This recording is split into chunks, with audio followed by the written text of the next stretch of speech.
स्वागत करता हूँ। आज मैं बात करूँगा कि जो बैंकिंग में क्वांट में जो सिलेबस होता है वो किस टाइप का होता है और कौन कौन से चैप्टर हमें इनका फोकस सबसे मेन टारगेट इन चैप्टरों को करना पड़ेगा। सो गाइज़ शुरू करते हैं। मेनली अगर मैं बात करूँ गाइज़, इसमें आपको 12 से 15 चैप्टर ऐसे हैं अर्थमेटिक के जो आपको कम्प्लीटली इसको करके जाना है, और जो इसका एडवांस पोर्शन होगा उसे आप फिर भी लीव कर सकते हो, राइट। तो सबसे पहले हम बात करेंगे नंबर 1 पे, नंबर सिस्टम। आजकल नंबर सिस्टम पिछले 2-3 साल से एग्ज़ाम्स में देखने को मिल रहा है। पहले ये केवल एसएससी का ही पार्ट था, लेकिन अब बैंकिंग में भी इसके कुछ क्वेश्चन आ रहे हैं, तो हमें इसको इग्नोर नहीं करना है, हमें इसे साथ में लेके चलना है, इसको हमने कंप्लीट करना है। सेकंड आता है क्वाड्रेटिक इक्वेशंस।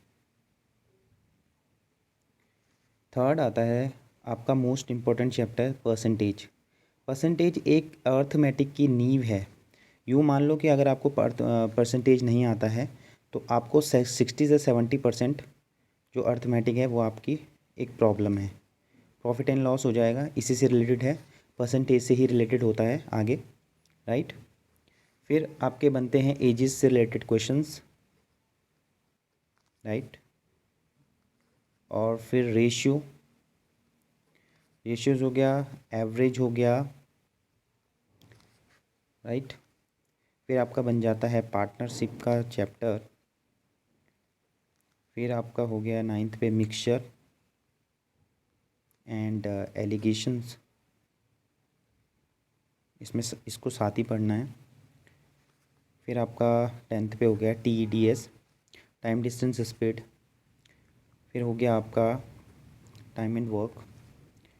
फिर आपका आ जाता है simple interest and compound interest. फिर आपका आ जाता है प्रोबेबिलिटी भी आती है मेंस में। इसको अक्सर मेंस में इसके क्वेश्चन आपको देखने को मिलेंगे, प्री में तो नहीं दिखते हैं लेकिन मेंस में। मैंसुरेशन आपको 2D वाली करके जानी है, 3D की ज़रूरत नहीं है, 2D वाली। जो ये आपको कम से कम मैंसुरेशन में इतना तो मतलब आपका बेसिक होना चाहिए। जैसे आपका रेक्टेंगल हो गया, स्क्वायर हो गया, राइट, सर्कल हो गया, एंड सर्कल के बाद सिलेंडर हो गया। इसके बेसिक्स फार्मूले, ठीक है, बस यही करके इससे मैंसुरेशन हो जाएगा इतने से। देन आता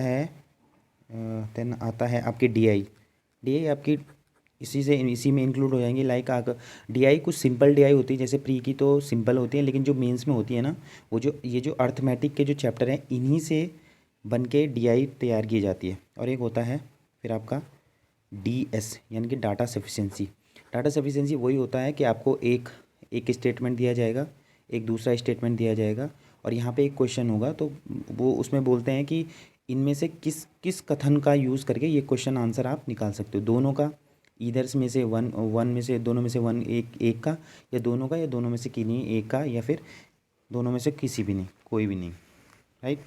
इसके साथ साथ ये तो गाइज मैंने अर्थमेटिक की बात की। अब यहाँ पे इसके साथ साथ साइमल्टेनियसली आपको तैयार करना होता है स्पीड मैथ्स। क्या होता है, जैसे इसके नाम से ही पता चल रहा है स्पीड। यहाँ पे आपको बहुत ही एक क्विक रिस्पॉन्स के साथ बहुत जल्दी आपको जैसे मल्टीप्लिकेशन हो गया, राइट, एडिशन हो गया, सब्सट्रैक्शन हो गया, स्क्वायर आपको याद करने हैं। आपको वैसे तो 30 तक याद होने चाहिए, बट आप 30 तक अगर नहीं भी कर पा रहे हो तो 20 तक तो एटलीस्ट आपको याद करने ही करने हैं।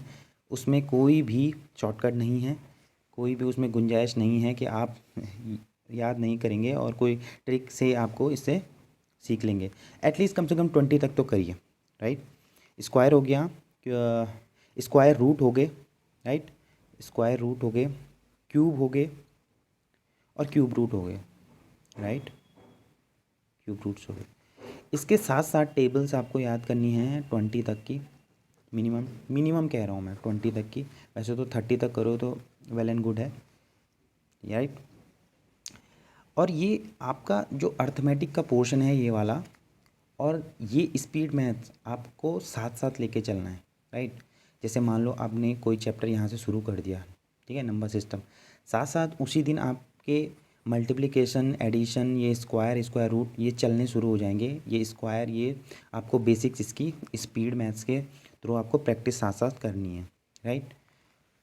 बाकी ये हमारे पास सिलेबस बनता है, इस सिलेबस को कंप्लीट करने में मुश्किल से 2 या 3 महीने का समय लगेगा, लेकिन उसके ऊपर जो पॉलिश होगी वो आपकी प्रैक्टिस से ही होगी, और प्रैक्टिस से ही आपने सीखा है, प्रैक्टिस से ही इंसान परफेक्ट बनता है।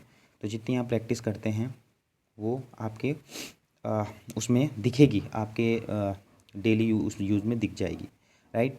इसमें जो मैं मेनली अगर मैं बात करूं कि सबसे इम्पॉर्टेंट चैप्टर आपके पास कौन से होते हैं जिससे बहुत सारे क्वेश्चन बनते हैं, बड़ा chapter and important chapter, time and work, right. इसमें फिर डीआई तो है ही, राइट। मिक्सचर एलिगेशन है, इम्पॉर्टेंट है, ये इतना इम्पोर्टेंट नहीं होता पार्टनरशिप, बिल्कुल बिल्कुल इसको थोड़ा सा मतलब इसके थोड़ा इजी क्वेश्चन आते हैं। एवरेज और रेशियो और परसेंटेज, ये 3 जो चैप्टर हैं, राइट, ये वाले, ये 3 जो चैप्टर 1 2 3, ये आपकी नींव है बेसिकली, आपकी जो अर्थमेटिक की, वो आप इसको नींव कह सकते हैं। बाकी ऐसा नहीं है कि इम्पोर्टेंट कौन है कौन नहीं है, इम्पोर्टेंट सारे हैं, पर मैं थोड़ा सा ज़्यादा इम्पोर्टेंट की बात कर रहा हूँ, राइट। सो गाइज़, अगर आपको ये वीडियो इन्फॉर्मेटिव लगा है तो प्लीज़ एक लाइक तो बनता है, एक लाइक करिए। और मैं आपके आगे जो सारे एग्ज़ाम आने वाले हैं, जितने भी एग्ज़ाम होंगे, उसमें मैं आपको बेस्ट विशेस देता हूँ। All the best, thank you.